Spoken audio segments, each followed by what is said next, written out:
Hello everybody and welcome back to another video.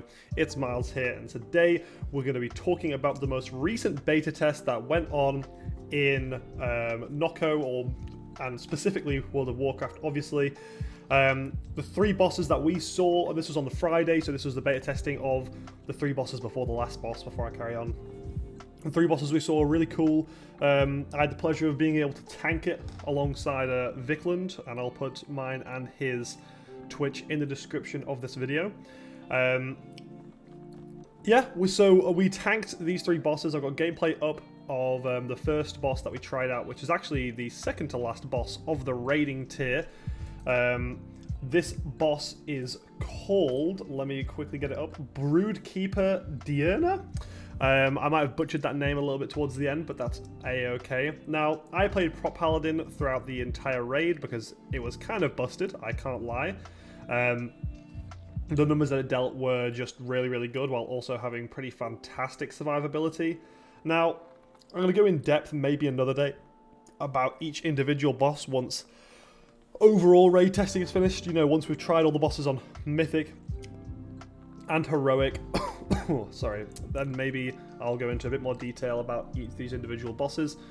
Overall, Diurna was extremely difficult, unless you had boomies. Boomies made the fight a lot easier, but we didn't have any boomies, so we didn't get as far through the fight as some other people might have gotten. I know the majority of people didn't even get past phase 1. We did get into phase 2, however, we didn't have enough boss damage. In phase 2, the boss damage is pretty dire. And obviously we didn't have that, which is a bit unfortunate, but alas.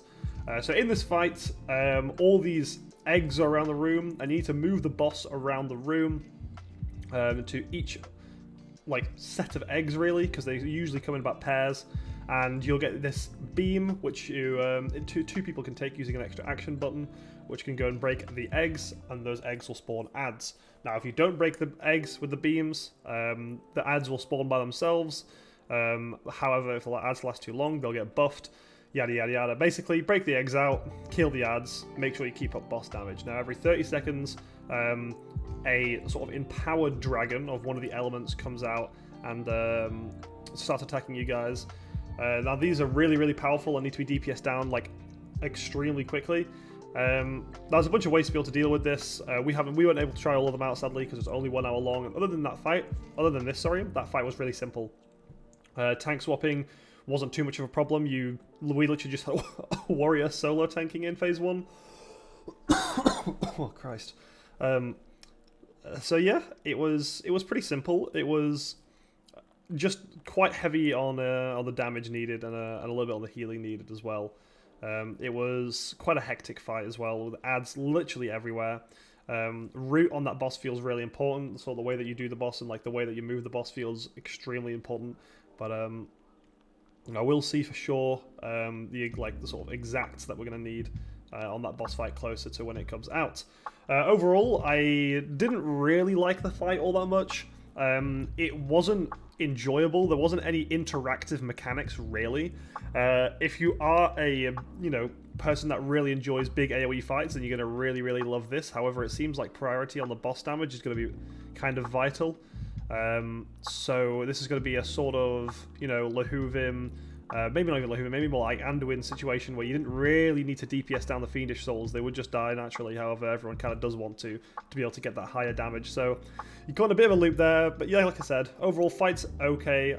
I'm not a massive fan of it. There's not enough to it. I think once it's released and hopefully there's some more to the fight and maybe some more in-depth stuff that you can do in this fight, it will be a bit more enjoyable one. But we'll just have to wait and see. Overall, there's not much I can really say on this boss. This boss was pretty standard. And yeah, overall not a lot to it. But anyway, now we're going to be moving on to the next boss here, which was now, instead of going to the 8th boss like you might think we would, or sorry, the boss before Diurna, we're then going to go back a couple bosses to Daithy the Ascendant, or Daithy the Ascendant, however that's supposed to be pronounced. Now, this boss was really cool. So this boss was very similar to Mythic Zymox from Sepulchre of the first ones. Very similar. So the fight starts and you're in a pretty small platform. There's 3 platforms around, like that are separated by massive gaps that you aren't able to, get over in any way other than what I'll tell you about later. What ends up happening is people will get marked with these circle debuffs. Now, if anyone gets too close to them, you're going to spread it around, similar to the Lords of Dread green circles. However, you still need to stay relatively close to another player. Not close enough that you're going to spread it, but close enough that they're just outside the range. Otherwise, you'll take seriously increased damage, and you can't stand next to another player that has the same circle around them. And that's probably the main mechanic, really, for, I guess you could say, quote-unquote, phase 1 of the fight. Now, these people with the circles on them will need a little bit of spot healing, but other than that, it's pretty chill, it's pretty simple. Just don't spread the debuff, but stay a little bit closer to people so you can spread this damage. However, the tank mechanic for this, and this is the tank mechanic that happens the entire fight, is a stacking knockback effect, which does increase damage in every hit. So tanks will take 1 to 2 stacks. However, we found that our warrior was able to solo tank the entirety of the fight because the damage was both really low and also very mitigatable for warriors, and warriors are extremely powerful right now in beta. That mixed in with the fact that even though the knockback was getting more and more, which means that I would have knocked him off the edge, he was able to cancel it with charge every time, so it didn't really matter that he was getting knocked back. So yeah, overall, seems pretty simple for him at least. And it was pretty chill for the tanks in general. Now, as well, during this fight, you'll get sucked into the middle of the room. If you get sucked into the middle, you get launched up really high in the air, and you'll take a ton of full damage. Now, this is usually lethal. However, if you have full HP, if you're able to top yourself up, you won't die. Stuff like Bubble and Bop and all those sort of things will stop you from dying, so if you have a way to avoid fall damage, then you will be able to avoid the fall damage on the way down. But generally speaking, it's quite an easy mechanic to run away from. You didn't have to use a single movement ability ever to get away from that. Maybe it'll be increased on higher difficulties, obviously not too sure yet. After a few mechanics have gone by, a big ad will spawn next to the boss. Now, one of the tanks has to stay on the boss the entire time during this part of the fight, and the other tank has to take the ad and bring it to one of the sides where the ads will spawn. So, like I said before, the room is split into 3 separate platforms, and you need to bring this ad to the side where the platform with the ads on it, because that is also random which platform does get ads, and you need to take it to that side, and once that ad dies, it does a knockback away from the ad.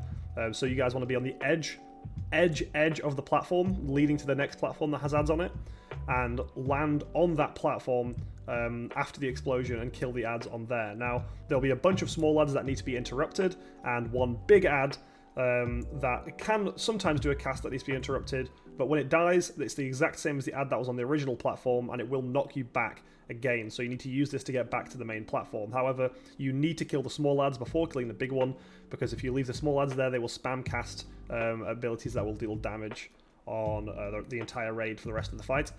Now, that is the entire fight. You rinse and repeat. Originally, we were sending everyone across to the platforms.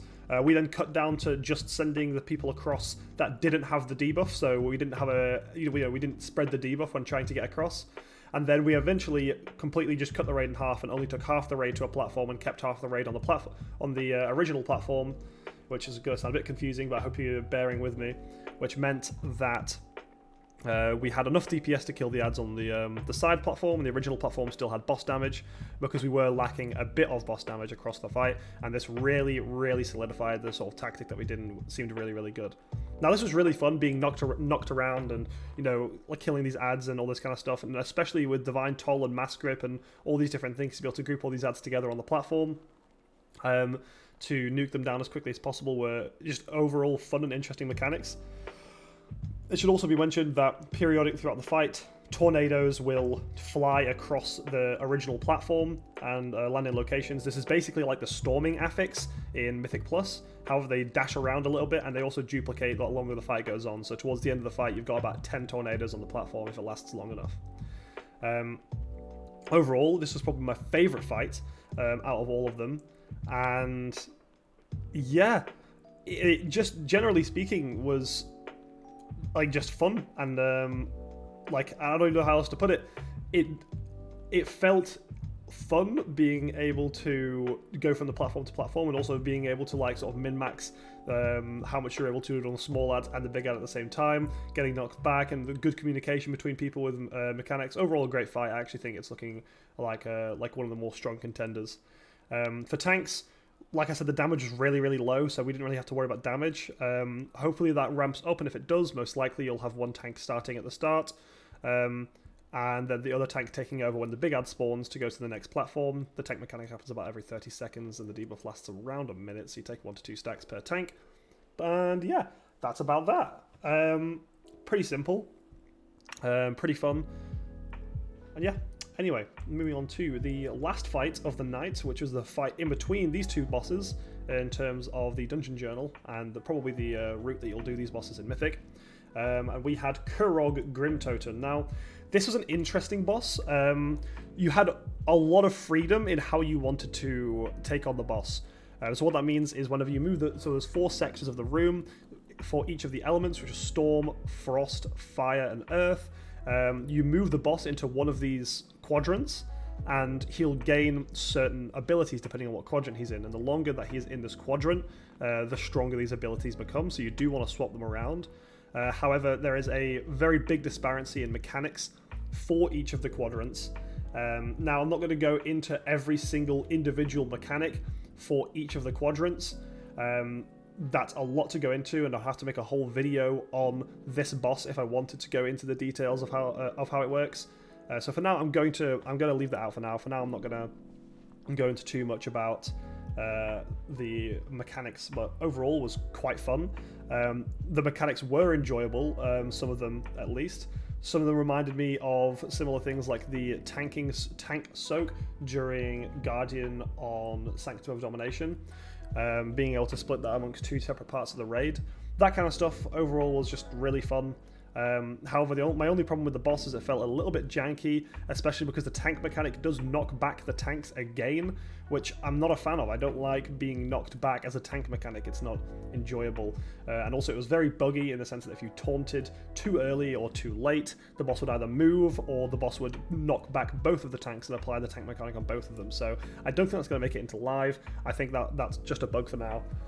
However, little things like that sort of did make the fight feel a little bit worse in my opinion, and it also did feel like you could just keep the boss in one of the quadrants for the entire fight without any worry about changing it, because the difference, like I said before, the difference in difficulty per quadrant is gargantuan. You know, the difference in how hard it is for the Earth quadrant versus the Fire quadrant or the Frost quadrant is just way too much.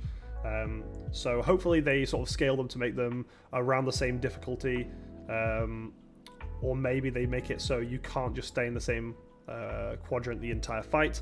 But still, apart from all that, it was still a cool looking boss fight. I think it has a lot of potential to be incredible, but it also has the massive potential to be a stinker depending on how they deal with these sort of quadrant mechanics and the RNG of the fight, etc, etc. Again, videos on the screen, you guys can see some of the gameplay from it and get somewhat of an idea of what's actually going on. But trust me when I say it's not as easy. It's not as easy as the video looks in terms of not difficulty or mechanics, but just how simple the fight is, because there is a lot more to it. But anyway, I think across all 3 fights, I generally speaking enjoyed it. They were quite good bosses. I think a few tweaks could make the bosses really, really good, so I really hope those tweaks are made. And especially from a Mythic, when I was looking over some of the Mythic mechanics, granted these were heroic bosses that we killed, the Mythic mechanics did look really interesting and looked like they would seriously add to the fight. My only worry is that Broodkeeper Diurna, or Diurna, will turn into a Stone Legion Generals boss, which is not looking very fun. But alas, that's it for me. Prop Paladin felt fantastic, but it will get nerfed, I guarantee it. I'm really excited to see what more of the tanks are looking like, and I will see you all in the next video.